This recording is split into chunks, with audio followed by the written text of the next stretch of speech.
Hey, how are you? Lee here. I wish I could get some Serrano pickled chilies and some yellow corn tortilla chips and munch on them, but it's kind of late and the store is probably closed by now. So I'll do the next best thing. I'll read the fifth chapter of my novel, Compulsion.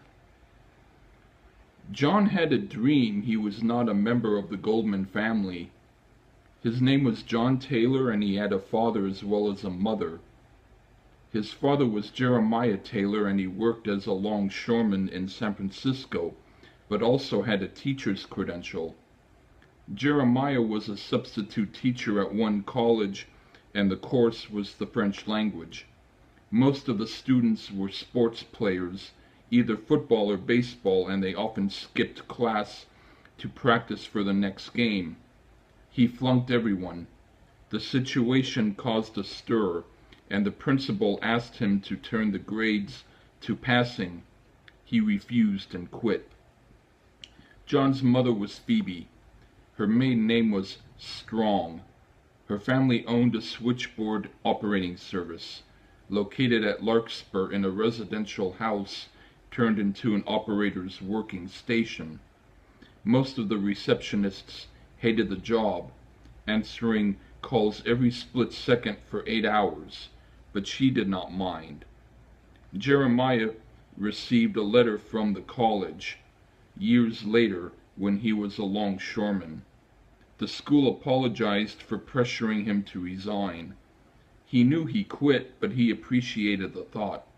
The college gave him a check for $2 million. $1 million was for him, and the other million was to go to John. Perhaps such a thing would not happen in real life, but it seemed natural enough in John's dream.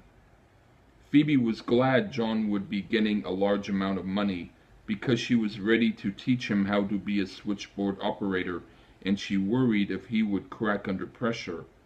All of the receptionists were women, and on the few times when men were tried, a man would quit within a week. She would have felt ashamed if that happened to her son.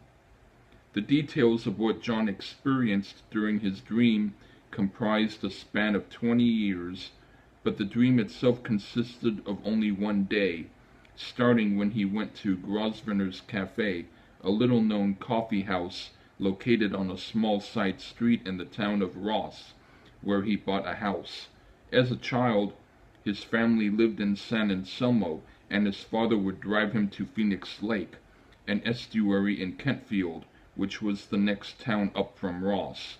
There were two routes available. The main road, Center Boulevard, was pleasant enough, but Shady Lane, the scenic route, was like an eighth wonder of the world.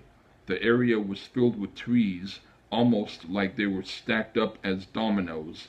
The trees made the road shady, and that was why it was called Shady Lane. There were sidewalks where one could walk if one so chose to do so, but they were covered with falling leaves.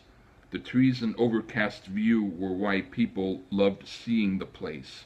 John never thought he would ever have the opportunity to visit anyone from the town, let alone live there. Shady Lane had two cross streets. One was Forsyth Avenue, a regular side road that looked like Shady Lane's younger brother. The other road was Llewellyn Drive, merely a tad bigger than a neighbor's driveway. He lived 1 block away from Llewellyn, where Grosvenor's Cafe was located.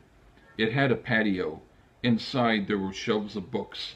The place usually had a maximum of 6 customers during any time. He liked the ambiance where he could sit and write a story. Most of the women who had coffee there wore large sweaters over leggings, and they would sit together and talk. Their conversations were about how certain men would not groom themselves properly and needed to be told which fork to use while eating a salad and which watch to wear when attending a company meeting. The women sounded like they never went to any cultural outings. John was suspicious they were self-conscious about their body shapes and wanted to hide behind large covers. Whenever a woman entered Grosvenor's and she was wearing a loose, bulky sweater, He wondered if she was another member of that bunch. However, as he was drinking his coffee, he noticed a woman wearing a thick turtleneck cable knit sweater with her sleeves pushed up. She was writing in a notebook. Something about her seemed focused and exact. She never looked up from her notebook, but her facial expression hinted that she knew he was looking at her. He figured he should stop doing so, but he could not help himself. She was a writer like him, so that was one thing they had in common. Another thing they supposedly had in common was the recognition of each other. In universal law, things happened in threes, so he wanted to know what the third element of compatibility would be. He liked how women looked when they wore their shirts tucked in. If she was a writer, she might wear her sweater tucked in. It was thick like the type worn by the women with leggings. Since things happened in threes, he assumed there was no other possibility than her wearing a tucked-in sweater. He was nervous with anticipation because if that showed itself not being the case, he could be wrong about the other two things also. Luckily, 10 or 15 minutes later, she closed her notebook and stood up. Her sweater was tucked into belted jeans. The whole thing seemed like she knew he would be in the cafe. He finished his coffee and wanted to go home and write about what he observed, but he did not want her to think he was following her. When she walked away from the table, she did not leave. She approached the bookshelves and picked up a book. She stood there and was reading it. She was doing that a good 10 minutes, until he resolved now it was fine for him to exit.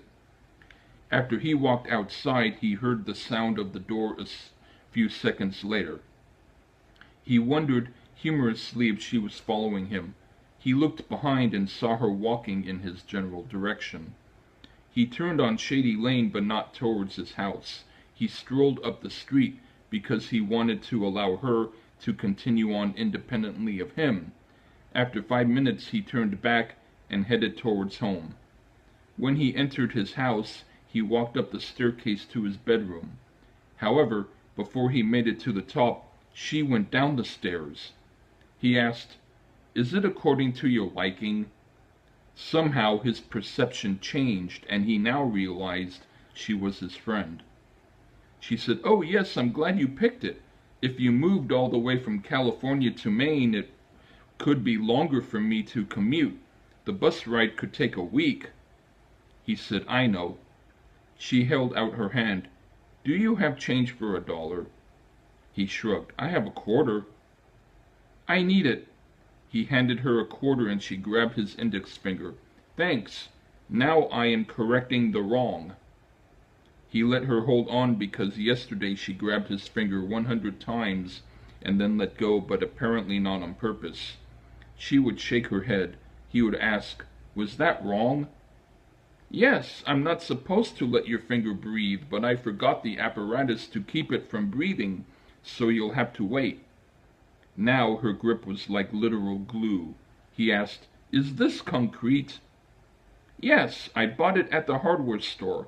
I told the man at the counter what I needed, and he showed me a tiny cup full of 25 cents.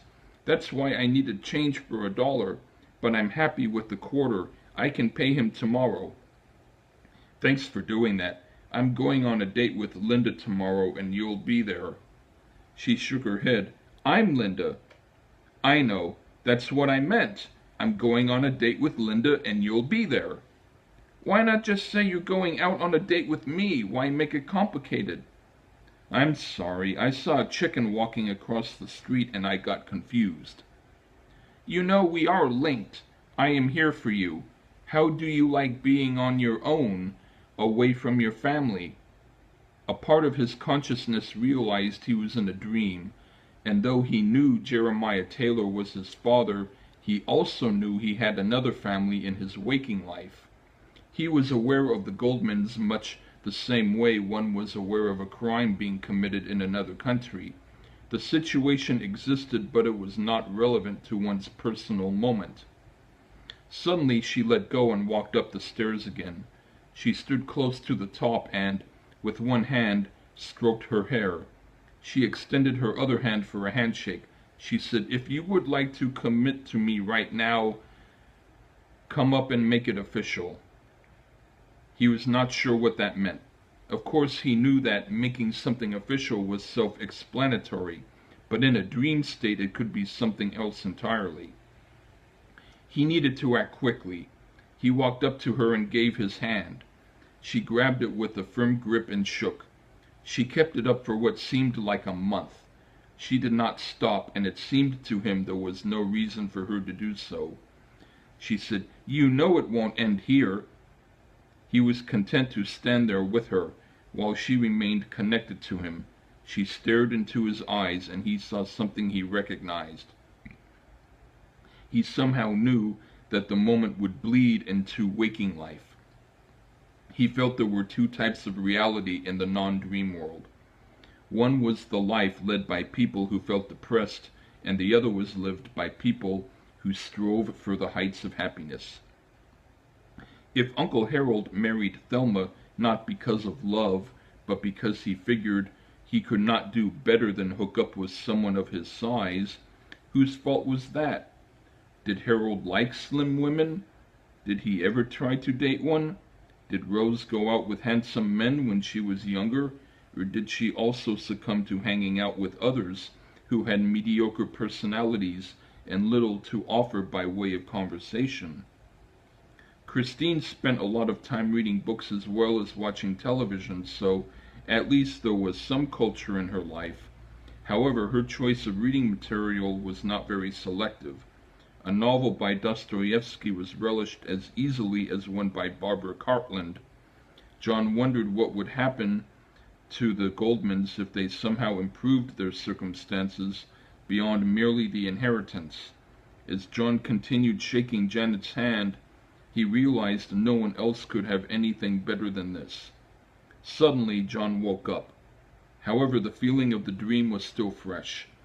Linda seemed so sure of everything in how she described it. He would not doubt her word, even if he was no longer asleep. The time was 7 o'clock in the morning, and he got out of bed, eager to observe his family. He would tell himself he was on a higher level than them. If Harold bought another can of cheap soda, his thank you gift to anyone who dealt in his nonsense, John would consider the source. If Rose made another flavorless meal, he would remind himself of how utterly pathetic she was to him. Thelma and Christine were less annoying, but neither struck him as being happy. Rose was in the kitchen, making plain oatmeal for breakfast. She was wearing one of her many faded dresses that looked like couch covers, and though her concentration on the food was intense, John sensed there was a bit of melancholy in her attitude. He asked, "Mom, when you cook bland food, do you sometimes wish you could add something to give it a little taste?" She said, "I've learned that what may seem tasty may not be healthy. Are you asking me if I like the flavor of salt? My answer would be no, but that's not why I avoid it. I know there are some people around who like it, so it's considered a popular mineral, but I'm suspicious of things that are popular." "It sounds like you have an independent spirit." She shrugged. "I don't know." Harold's voice was heard shouting outside, "Rose! John! Rose! John!" Rose said, "I bet he's been sneaking liver or sausage in his diet. That stuff is morally wrong as well as unhealthy and not very tasty. Why is he yelling like that?" John said, "If you remember, that's how he always yells early in the morning. There is nothing new about it." Rose asked, "Can you please open up the door and let him in?" John felt something wrong, as if his uncle was going to zap away his energy once the door opened. He said, "I don't want to this time." Rose sighed. "Please, that's the last thing I'll ask of you today." He decided to do as requested so she would not bother him anymore. He opened the door and Harold made a popping sound with his mouth. A few drops of spit landed on John's arm. Suddenly he felt something leave. Perhaps Linda in his dream was only a dream. He felt less convinced of that other reality. John did not have another dream like that, and it happened roughly a month before he attended Walter's party. After he had returned home from that event, he thought for a few minutes the dream woman was Janet. However, he told himself that often there were coincidences in life. Then he forgot about it all.